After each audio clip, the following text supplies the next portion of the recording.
Eu quero retomar agora o tema CPI do MST, que ouviu hoje, o ex-ministro do Gabinete de Segurança Institucional, Gonçalves Dias, e que também aprovou uma convocação para o ministro Rui Costa. Por isso, eu recebo aqui o deputado federal Zuco, que é o presidente da comissão da CPI do MST, do Republicanos do Rio Grande do Sul. Deputado, seja muito bem-vindo. Eu agradeço aí, por o senhor nos atender, e eu quero saber o que vocês esperam que seja explicado ou esclarecido pelo ministro Rui Costa sobre as invasões do MST. Boa noite, Evandro, a todos que nos assistem. Olha, é muito importante a gente salientar que nós temos, uma estratégia, uma linha de investigação que vai chegando algumas informações, seja por pedido de informação, por denúncia, algumas convocações ou convites que vão alinhando narrativas. Eu não posso esclarecer todas as estratégias que estão envolvidas com a vinda do ministro Rui Costa, mas posso adiantar, sim, que é muito importante a presença do mesmo para o relatório que será construído pela CPI. Hoje nós notamos como alguns falavam que a presença do general G. Dias não era tão importante, não viam ligação, e acabamos notando que o governo, no início da sua gestão, o governo federal Lula, ele ou se omitiu ou até mesmo foi conivente com as invasões. Tivemos em torno de 56 invasões nos primeiros meses de 2023.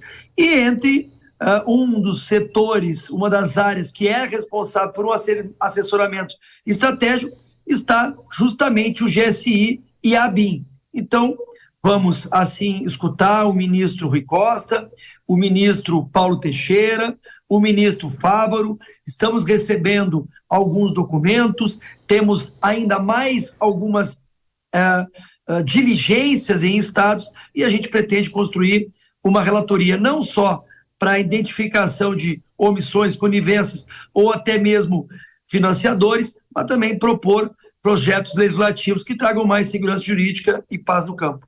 Agora, deputado, vocês também querem ouvir José Rainha, que é um dos líderes desses movimentos. E o Supremo Tribunal Federal deu o direito de que ele permaneça em silêncio naqueles fatos que possam implicar na autoincriminação dele. Eu estou até aqui com a informação de que o ministro Luiz Fux também permite que Zé Rainha seja assistido por um advogado e possa se comunicar com ele durante a oitiva. E essa oitiva, esse depoimento, está marcado agora, se não me engano, para o dia 3 de agosto. Com essa possibilidade dele permanecer em silêncio, como é que vocês pretendem atuar? Porque ele é uma figura muito importante, ex-representante desse movimento, né? Exatamente isso, Evandro. Nós, logicamente, vamos fazer inúmeras perguntas. Ele que já veio a público várias vezes se denominar liderança, não só de um dos braços do MST, a gente respeita, logicamente, o judiciário, mas vamos interpelar, vamos procurar perguntar alguns questionamentos a este líder de um movimento de luta pela terra, e esperamos que, de alguma forma, ele responda a algumas questões que são fundamentais. Inclusive, nesse sentido, teremos amanhã o secretário de São Paulo, deputado Derrite, que participou, inclusive, foi efetivamente um dos responsáveis pela prisão num caso de extorsão realizado pelo José Rainha, e ele com certeza vai embasar toda a CPI para que a gente possa, na quinta-feira, como tu bem comentou, fazer alguns questionamentos, e eu espero que, como o general G. Dias hoje respondeu, que também o Zé Rainha responda alguns questionamentos. Deputado, nós temos aqui os nossos comentaristas que gostariam de participar. Dora, eu vou abrir para você primeiro, então, depois eu passo a pergunta para o Koba.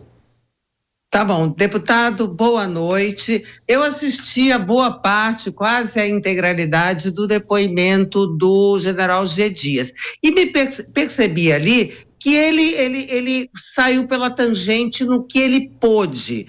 Então, eu queria que o senhor explicasse melhor, desvendasse, dá um sumo para mim, o que ele diz, o que transmitiu, o que foi útil para a CPI, se é que houve alguma coisa de útil nesse depoimento do general G. Dias. O que ele disse que ajuda a chegar a algum ponto que, aliás, eu não sei ainda direito qual é o ponto que quer chegar a CPI. Ok, agradeço o seu questionamento, Dora. Na verdade, se tu assistiu, como tu bem comentou, tu verificou que o ministro identificou uma invasão em 2 meses. Só que nós tivemos 27 invasões neste período que ele estava à frente da BIM. E perguntamos também quais foram os relatórios que foram feitos, porque são feitos relatórios pela BIM, um relatório de assessoramento à presidente da República, e ele informou que nenhum, que não recebeu nenhum, que não sabia, que era para perguntar para mim. O governo se omitiu, o governo foi conivente. Nós precisamos mostrar quem é o governo atual em relação às invasões de propriedade. Nós precisamos entender que o esbulho possessório é um crime, que a associação criminosa é um crime, corrupção de menores é crime, crimes ambientais são crimes. Então, são vários crimes que estão sendo cometidos em relação a essas invasões e o governo não pode se omitir, não pode ser conivente. E hoje ficou muito claro na declaração do ex-ministro do GSI que em 2 meses à frente da BIM, ele ficou até meados de abril, mas por 2 meses, de janeiro a início de março, simplesmente o governo não se posicionou em relação à escalada de invasões. Nós não precisamos ter sangue no campo, nós não precisamos ter violência no campo para tomar uma atitude. E esta CPI, desde a sua instalação, tinha terminado praticamente a 0 as invasões. Eles não cometiam mais invasões. Justamente no final do recesso, ocorreram 2 invasões. E nós precisamos ter efetivamente não só o comprometimento de um governo, se quer ter uma reforma agrária, que assim o faça de forma legal dentro da Constituição e não permitindo invasões criminosas. Não há outro conceito.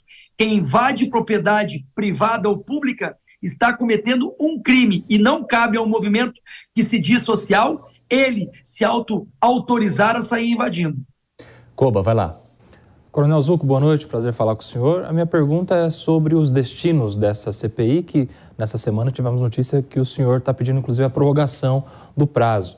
Quando a CPI foi instalada, havia a informação de que a ideia era chegar a financiadores ou a beneficiários das invasões. A CPI está andando nesse sentido? Nós temos alguma informação que já está sendo produzida pela CPI em relação aos financiadores e beneficiários dessas invasões? É muito importante o seu questionamento e eu informo que, por exemplo, nós tivemos 2 semanas que estavam previstas que não fossem contar regimentalmente no prazo e acabaram contando. Este chamado recesso branco. E, infelizmente, nós tínhamos uma intenção e havia a previsão do término dia 28 de setembro e já 2 semanas foram cortadas. Mas mais uma semana, que foi dita semana do São João, onde também foi prejudicado o convite, ou melhor, a presença dos parlamentares. E outra semana que também o foco era a reforma tributária. Ou seja, estamos falando de em torno de 1 mês de atraso nos nossos trabalhos para, nesse intuito, Nelson, inclusive a gente conseguir avançar. Nós já temos pedidos de informação andando para cooperativas que trabalham, que são linkadas ao movimento social, MST. Nós temos também uma oitiva relacionada ao pedido de informação a um left bank, que também deve ser analisado. Nós temos quebra de sigilo em andamento. Nós precisamos ter tempo hábil para ter as respostas completas dessa CPI. Mas eu te garanto que nós já estamos trabalhando com várias legislações, chamando elas de invasão zero, trabalhando não só uma segurança jurídica que beneficie uma correta reforma agrária, como também a paz no campo. Como exemplo, posso citar projetos de lei que vão identificar esses invasores, retirando a possibilidade dos mesmos de qualquer bolsa social, como Bolsa Família, ou qualquer nomeação em cargo público, bem como imputar uma maior penalidade a quem cometer o crime de esbulho possessório. Deputado federal Zucco, que é do Republicanos do Rio Grande do Sul e que preside a CPI do MST, obrigado por conversar com a gente hoje e até a próxima. Muito obrigado, fico sempre à disposição. Boa noite.